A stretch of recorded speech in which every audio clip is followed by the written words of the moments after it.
Bienvenue dans Tu Soir sur la télévision au-delà de l'imagination. Merci à toutes et à tous de votre fidélité. Actu Soir de ce jour se penche essentiellement sur la publication, ce communiqué de la CENI qui annonce les débuts des dépôts de candidatures pour les élections au niveau communal, au niveau de ville et donc des entités territoriales décentralisées. On va en parler de fond en comble ce soir avec messieurs Jean-Pierre Ntalaja qui est président du conseil communal de Kampemba ici à Lubumbashi. Monsieur Jean-Pierre, bonsoir et bienvenue. Merci beaucoup, messieurs les journalistes, et je vous salue. Merci beaucoup. Alors, quels sont les enjeux d'abord, pour commencer, les enjeux majeurs autour de l'organisation de ces élections, notamment de bourgmestres et leurs adjoints? Merci beaucoup. Il y a les enjeux très pressants. Il y a quand même ce que nous pouvons signaler, c'est que les bourgmestres et les bourgmestres adjoints doivent être émanation de conseillers communaux.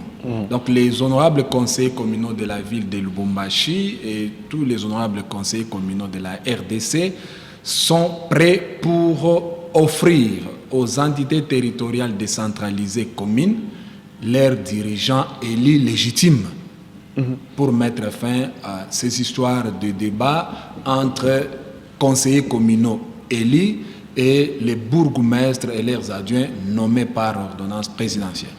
Alors, justement, qu'avez-vous mis en place pour assurer la transparence de ces élections-là, d'autant plus qu'on sait que c'est un scrutin indirect, ce sont les conseillers communaux qui vont élire.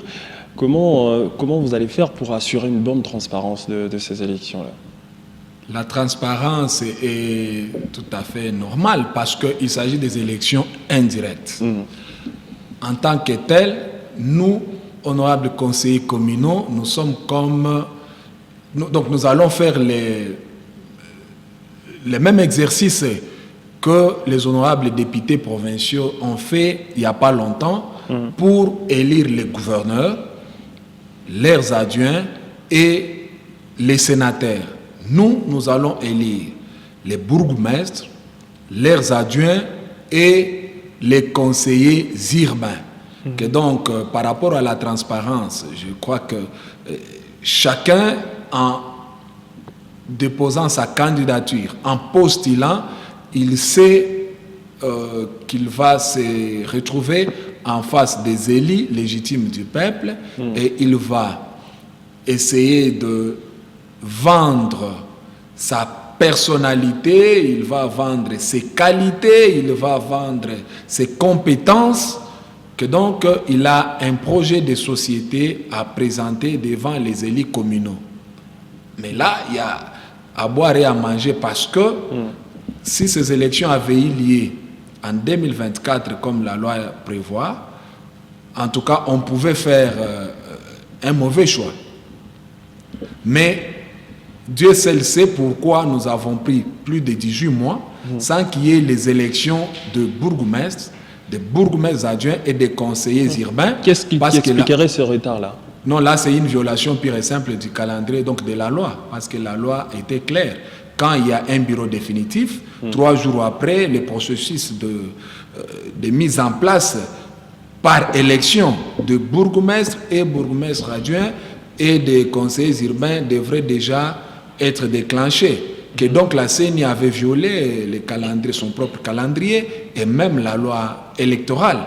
Que donc je ne peux pas aller par 4 chemins pour vous dire. C'est une violation tout simplement. Alors, les 18 mois que nous avons eu à prendre sans élire les représentants donc les représentants de nos communes au niveau urbain, je parle des conseillers urbains, parce que chaque commune doit envoyer 4 représentants au niveau urbain, donc au niveau de la ville, et aussi iront voter les maires de la ville et les maires adjoints. Et donc ici à Lubumbashi, nous aurons 28 conseillers urbains venant de nos 7 communes, soit 4 représentants ou soit 4 conseillers urbains par commune. Alors, lorsque nous quittons à ces représentants des représentants, nous allons voter également les mêmes jours les bourgmestres et les bourgmestres adjoints. Ceux-ci doivent être vraiment les manations de la volonté populaire exprimée par voie indirecte, donc par les élus légitimes de la population. Nous, avec la petite expérience, les petits temps que nous avons eu à passer, en faisant l'état des lieux de nos communes, ça il faut avouer que nous avons trouvé, si toute l'étendue de la République démocratique du Congo, parce que nous parlons, les conseillers nous parlons, nous avons trouvé nos communes dans des puits et que donc nous allons élire les gens capables de relever les défis. Les 18 mois que nous avons faits nous ont permis de faire un bon choix. Que donc, il n'y a pas un aventurier qui va se réveiller de son sommeil pour dire non, j'ai l'argent, je vais aller postuler. Non. Venez avec un projet de société qui va séduire la population et nous, on va vous donner le mandat de diriger la commune. Effectivement, quels sont les préalables pour être éligible justement étant bourgmestre et bourgmestre adjoint? Vous avez posé quelles conditions? Non, nous, on n'a pas de conditions à poser parce que la loi elle-même a déjà posé les conditions. Donc, si vous êtes en ordre avec la loi, vous postulez, mais vous venez chez nous. Je donne l'exemple de la commune de Kampemba que j'ai l'honneur de diriger. Ce n'est pas qu'on va voter vaille que vaille, non, vous amenez votre plan d'action. Et nous, on va checker et le meilleur va l'emporter. On va se dire, ben, écoutez, nous sommes en face de tel plan d'action, mais l'autre propose ça, l'autre propose ça, et nous allons élire le candidat idéal. Est-ce que la géopolitique n'intervient pas dans tout ça? Non, la géopolitique va intervenir comment dans ces élections? Parce qu'il s'agit des élections indirectes. Exemple, à Kampema, nous sommes à 13 honorables conseillers communaux. Si vous venez que la géopolitique doit jouer, mais vous allez faire comment? Vous allez fouetter les gens pour élire telle ou telle autre personne? Non. Chez nous, il n'y a pas de mot d'ordre, il n'y a pas de géopolitique, il n'y a que la conscience. Nous sommes dans un regroupement politique qui prône les valeurs et les vrais. Je parle de DSATDC, mosaïque de l'IDPS, mais lorsque vous prenez notre groupement politique DSATDC, nous sommes la première force au niveau des élus. Donc numériquement, nous sommes la première force. Et ici, à Lubumbashi, où vous avez plus de 19 conseillers communaux, et au niveau de l'Assemblée provinciale, où nous avons au moins 8 députés provinciaux, vous prenez tous les députés provinciaux de la RDC, ici de DSATDC, vous prenez tous les conseillers communaux, ici de DSATDC, tous les élus nationaux de DSATDC, que donc nous sommes la première force. Que donc chez nous, il n'y a pas de mot d'ordre, c'est la valeur à... la conscience et les valeurs que vous prenez. Ouais. Alors, on va rebondir sur cette question. Les maisons communales ont-elles les moyens suffisants pour organiser ces élections-là? Non, c'est l'État congolais qui organise, ce n'est pas nous, les communaux, qui organisons. Donc l'État congolais organise à travers la CENI, et la CENI est prête parce que même avant d'arriver sur ces plateaux, j'ai eu à échanger avec les responsables de la CENI. Ici, localement, on me rassure que malgré les communiqués que vous avez évoqués d'entrée de jeu, mais il y a eu une réunion hier au niveau de la CENI, locale bien sûr ou provinciale, et se sont organisés, ils sont prêts pour accueillir ou pour ouvrir les bureaux de réception des traitements des candidatures les 15.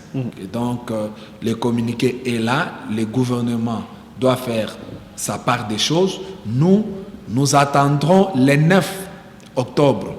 Donc là, c'est nous les électeurs. Nous attendrons le 9 octobre la CENI pour ouvrir. Donc nous allons ouvrir notre plénière et la CENI aura la place pour procéder à son travail. Alors, Président, on va finir très rapidement. Selon vous, quels sont les défis majeurs qui attendent les prochains animateurs des entités territoriales décentralisées? Ils doivent être corrects, ils doivent être compétents, ils doivent avoir les ambitions de développement de nos entités territoriales décentralisées à la base. Parce que nous sommes partisans, praticiens et partisans de la décentralisation. La décentralisation voudrait que nous puissions élire, d'abord nous-mêmes être élus, nous le sommes, et nous allons élire aussi les animateurs de l'autre organe qui est exécutif communal, pour nous permettre de bien aboutir au développement à la base. Maître Jean-Pierre Ntalaja, merci infiniment d'avoir répondu à nos questions. C'est à moi de vous remercier et je remercie tous les honorables conseillers communaux de la ville de Lubumbashi et particulièrement ceux de la commune de Kampemba que j'ai l'honneur de diriger. Merci à toutes et à tous d'avoir suivi ce numéro de Actu Soir sur votre télévision. Merci également de votre fidélité. Restez avec nous. Les programmes se poursuivent sur la télévision au-delà de l'imagination.